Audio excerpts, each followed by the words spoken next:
Good morning students, hope we are doing fine. Let's start with our new topic of class 12, notice writing.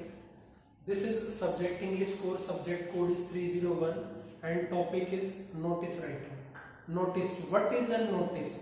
Dear students, a notice is a written or printed information or news announcement. A notice is a written or printed information or news announcement. This contains a formal announcement or information. Its tone and style is formal and factual. Notice is always brief and to the point. प्यारे बच्चों, जैसा कि हम देख सकते हैं कि जो नोटिस है वो लिखित या छपी हुई प्रिंटेड इंफॉर्मेशन या न्यूज अनाउंसमेंट है। ये एक फॉर्मल इंफॉर्मेशन है, इसलिए इसका स्टाइल और टोन भी फॉर्मल और फैक्चुअल होगी और टू द पॉइंट और ब्रीफ रखी जाएगी, ताकि जैसे गागर में सागर भरना कहते हैं कि कम लिखे को ज्यादा पढ़ना, वो नोटिस की रिक्वायरमेंट है। और ये टारगेट ग्रुप या टारगेट ऑडियंस के लिए है। कुछ पॉइंट्स है इसके जो ध्यान में रखने हैं। Points to remember are, first point है adhere to the word limit. Specified word limit, like word limit of 50 words is given for notice writing, we should adhere to that word limit. जो भी word limit दी गई है, जैसे notice writing में 50 words की word limit है, तो हमें word limit को का ध्यान रखना है और उससे बाहर नहीं जाना है, ना ज्यादा लिखना है ना कम लिखना है। Second point is name and the place of the school, office or organization issuing the notice should be mentioned. जो नोटिस है वो लगभग 3 टाइप की जो ऑर्गेनाइजेशंस या इंस्टीट्यूशंस इश्यू करते हैं। First school, second offices, organisations, factories, offices, companies, and third one is societies, RWs. We will get to know about all these in our next videos. Coming to our third point, our third point is give an appropriate heading or title. जो notice है उसका हमें एक उपयुक्त सा शीर्षक भी देना है, ताकि टारगेट ऑडियंस को समझ आ जाए कि नोटिस है किसके बारे में। मेंशन द टारगेट ग्रुप, जो टारगेट ग्रुप है उसको मेंशन करना जरूरी है। Next point is purpose and all relevant details pertaining to the notice should be specified well and clear.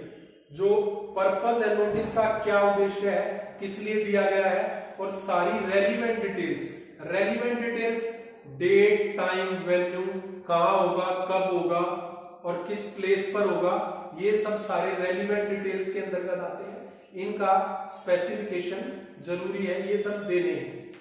Name and designation of the person issuing the notice, ये भी एक important aspect है और रिक्वायरमेंट है format की, कि जो person या ऑर्गेनाइजेशन या इंस्टीट्यूशन नोटिस इश्यू करता है उसका नाम जरूर देना है।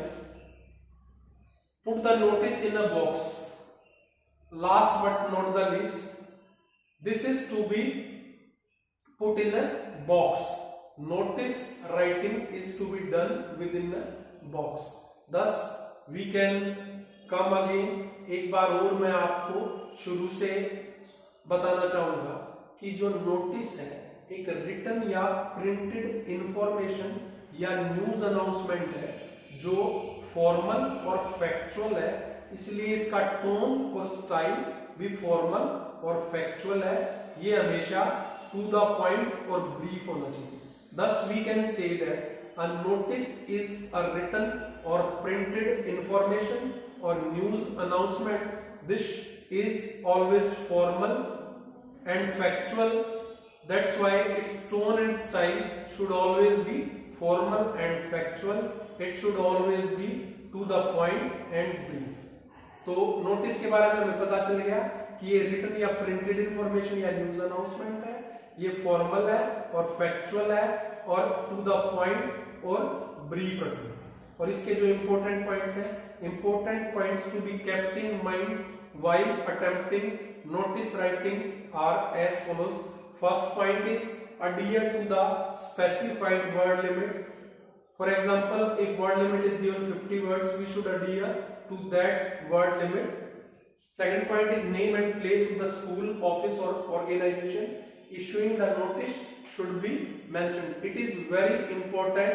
It is requirement of the format or notice name and place of school, office or organization. School, office या ऑर्गेनाइजेशन जो नोटिस इशू करती है उसका नाम नोटिस में जरूर देना है. गिव एन एप्रोप्रिएट हेडिंग और टाइटल. नोटिस का एक एप्रोप्रिएट टाइटल और हेडिंग, उपयुक्त शीर्षक जरूर देना है ताकि समझ आए कि नोटिस किस बारे में है. Next point is mention the target group, कि आपका टारगेट ग्रुप स्टूडेंट्स है, स्टाफ मेंबर्स है या रेजिडेंट्स है कॉलोनी के, वो आपको स्पेसिफाई करना है.